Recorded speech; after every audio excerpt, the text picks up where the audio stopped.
இப்போ நம்ம சுற்றி சில அதிர்ச்சியான செய்திகள் கேள்விப்படுறோம். காதலுக்காக கணவனை கொண்டுட்டாங்க, குழந்தையும் கொண்டுட்டாங்க. ஒரு நிமிஷம் யோசிச்சு பாருங்க, ஒரு குழந்தை என்ன தப்பு பண்ணுச்சு? இந்த மாதிரி சம்பவங்கள் நம்மை பயமுறுத்துவதற்காக மட்டும் இல்லை, ஒரு தவறான முடிவு எவ்வளவு பெரிய அழிவை கொண்டு வரும் என்பதை நமக்கு உணர்த்துவதற்காக. இது ஒரு கதை, ஆனால் இந்த கதையில் இருக்கிற பாடம் எல்லோருக்கும் தேவை.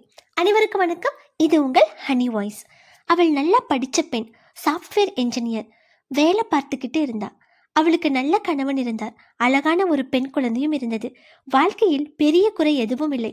ஆனால் ஒரு கட்டத்தில் அவளுடைய வாழ்க்கைக்குள் இன்னொரு ஆண் வந்தான்.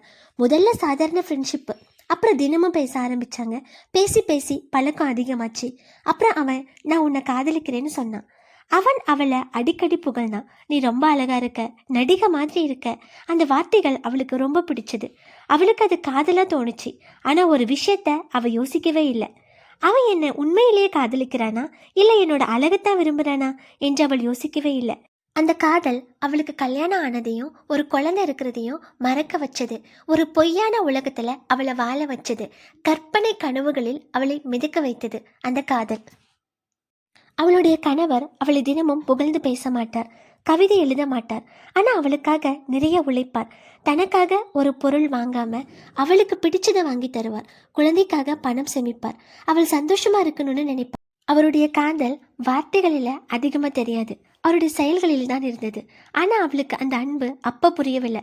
நம்ம வாழ்க்கையிலையும் இதுதான் நடக்கும். தினமும் நம்ம அன்போடு பார்த்துக்கிறவங்களோட அன்பை சில நேரம் சாதாரணமாக நினச்சிடுறோம். புதுசாக ஒருத்தர் கொடுக்குற அட்டென்ஷனை மட்டும் பெரிய காதலாக நினச்சிடுறோம். ஒரு நாள் அந்த ஆண் அவளிடம் சொன்னான், உன் கணவன் இல்லாமல் இருந்தால் நம்ம 2 பேரும் சந்தோஷமாக வாழலாம். அதுக்கு பிறகு அவளுடைய கணவனின் சொத்து பற்றியும் பேச ஆரம்பித்தான். அப்போதாவது அவளுக்கு புரியணும், இவன் என்னை மட்டும் விரும்பலை, என்னோட வாழ்க்கையும் என்னோட இருக்கிற வசதியும் விரும்புகிறான்.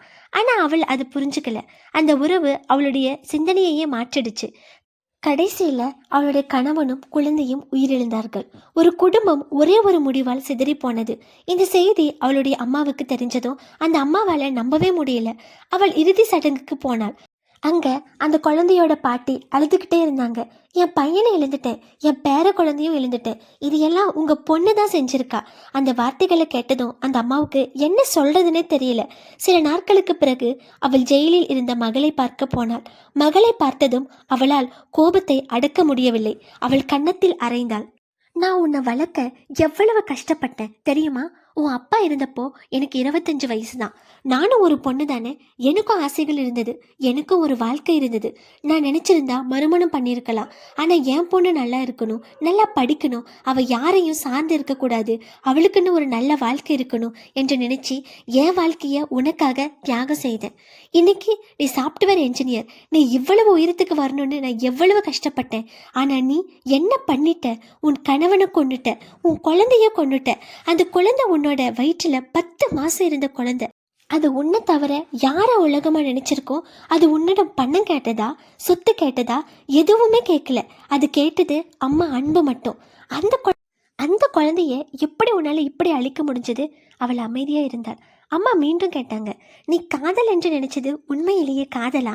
உன்னை அழகுன்னு சொன்னான், உன்னை பற்றி கவிதை எழுதுனா, ஆனா நீ அழுதப்போ அவன் இருந்தானா? உன் குழந்தைய பற்றி அவன் கவலைப்பட்டானா? உன் குடும்பத்தை காப்பாற்ற நினைச்சானா? இல்லையே, அதை அழிக்கத்தானே அவன் உனக்கு ஐடியா கொடுத்தான். அப்புறம் அது எப்படி காதல்?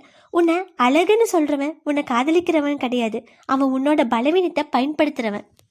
என்னைக்கு அவன் உன்னை அழகு, நீ நடிகை மாதிரி இருக்குன்னு சொன்னப்போ நீ அவனை அறையாம நீ சிரிச்சியோ, அன்னைக்கே நீ அவன்கிட்ட தோத்துட்ட. ஒரு மனைவியா உன் கணவனுக்கு துரோகம் பண்ணியிருக்க, ஒரு அம்மாவா உன் குழந்தைக்கு துரோகம் பண்ணியிருக்க. உன்னை பார்க்குறப்போ எனக்கு நீ ஒரு மனுஷியானே டவுட்டாக இருக்கு. நீ ஒரு மிருகத்தை விட கேவலமான ஜென்மம். உன் கணவன் உன்னை புரிஞ்சுக்காம இருந்திருக்கலாம், உன்னோட கோபப்பட்டிருக்கலாம், அது எல்லாமே பிரச்சனை தான். ஆனால் வாழ முடியலைன்னா பேசாமல் கவுன்சிலிங் போகலாம், பிரிந்து வாழலாம், விவாகரத்து செய்யலாம். ஆனால் ஒரு உயிரை எடுக்க வேண்டிய அவசியம் என்ன? நீ உன் கணவனையும் குழந்தையும் மட்டும் இழக்கலை, உன்னுடைய வாழ்க்கையே இழந்துட்ட என்று சொல்லிவிட்டு அவள் அங்கிருந்து சென்றாள். அந்த இரவு அவளுக்கு தூக்கம் வரல. முதன்முறையாக அவள் தன்னுடைய கணவனை நினைச்சு பார்த்தாள். அவன் தனக்காக எவ்வளவு உழைத்தான், தனக்காக எதையும் வாங்காம, தனக்காக சேமிக்காம, அவளுக்காக அவன் கணவன் எவ்வளவு செய்தார் என்று அவளுக்கு புரிந்தது.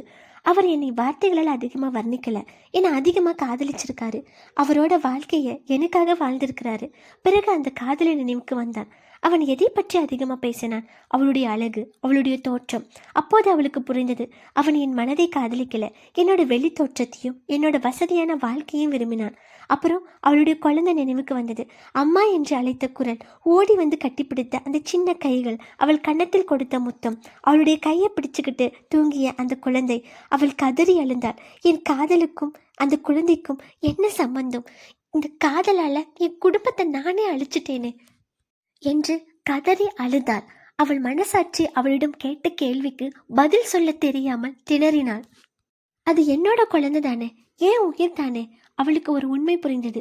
காதலுக்காக தன் குழந்தையையும் கணவனையும் தன் கையால் விஷம் வைத்து கொன்னவள் கடைசியில் காதலும் இல்லாமல், குழந்தையும் இல்லாமல், குடும்பமும் இல்லாமல் தனியாக நின்றாள். அவள் செய்த குற்றம் அவள் உணர்ந்த பின்பு அது மரண வேதனையை விட அதிகமான வலியை அவளுக்கு கொடுத்தது. அடுத்த நாள் ஜெயில் காவலரிடம் ஒரு புத்தகம் கேட்டாள். என்னோட கதையை எழுதணும் என்று சொல்லி எழுத ஆரம்பித்தாள்.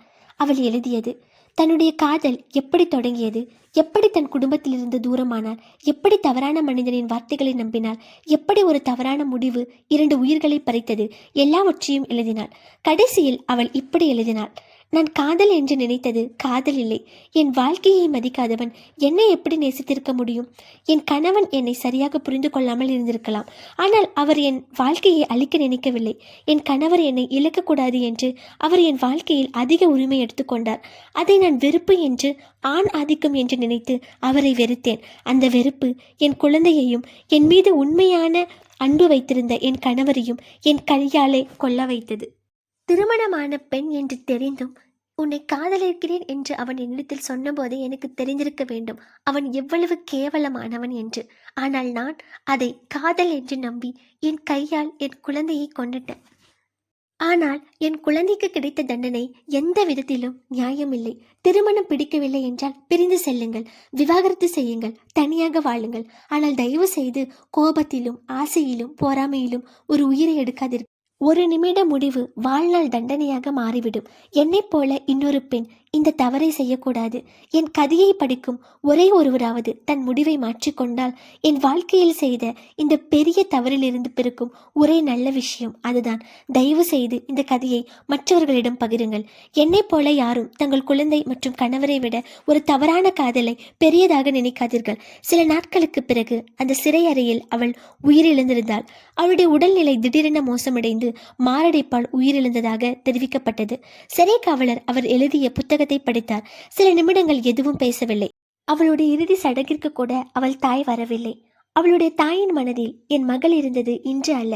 அவள் தன் கணவனையும் குழந்தையும் கொஞ்ச நாளே என் மகள் இருந்து விட்டாள் என்ற எண்ணம் மட்டுமே அவர் மனதில் இருந்தது. இந்த கதை நமக்கு சொல்லும் வாழ்க்கை பாடம். காதல் என்பது ஒருவரை அடைவது அல்ல, அவருடைய வாழ்க்கையையும் முடிவுகளையும் மரியாதையையும் காப்பது. உங்கள் திருமண வாழ்க்கையில் பிரச்சனை இருந்தால் பேசுங்கள். பேச முடியவில்லை என்றால் ஆலோசனை பெறுங்கள். வாழ முடியவில்லை என்றால் சட்டப்படி பிரிந்து செல்லுங்கள். ஆனால் ஒரு தவறான உறவுக்காக ஒரு குழந்தையின் எதிர்காலத்தை அளிக்காதீர்கள். ஒரு கணவன் அல்லது மனைவி பிடிக்கவில்லை என்றால் விவாகரத்து என்பது முடிவு. கொலை என்பது முடிவு அல்ல, அது அழிவு. ஒரு குழந்தை எந்த உறவின் தவறுக்கும் காரணம் அல்ல. அது உங்கள் முடிவுகளின் பலனை சுமக்க வேண்டிய உயிரும் அல்ல. ஒரு நிமிட ஆசைக்காக எடுக்கப்படும் தவறான முடிவு ஒரு குடும்பத்தின் பல தலைமுறைகளுக்கும் கண்ணீரை விட்டு செல்லும். காதல் வாழ்க்கையை உருவாக்க வேண்டும், அழிக்கக்கூடாது. இந்த மாதிரி மனதை தொடும் கதைகளுக்கு ஹனிவைஸ் சேனலை சப்ஸ்கிரைப் செய்ய மறக்காதீர்கள். மீண்டும் சந்திப்போம், சிந்திப்போம், வாழ்க்கையை மாற்றுவோம். Bye bye.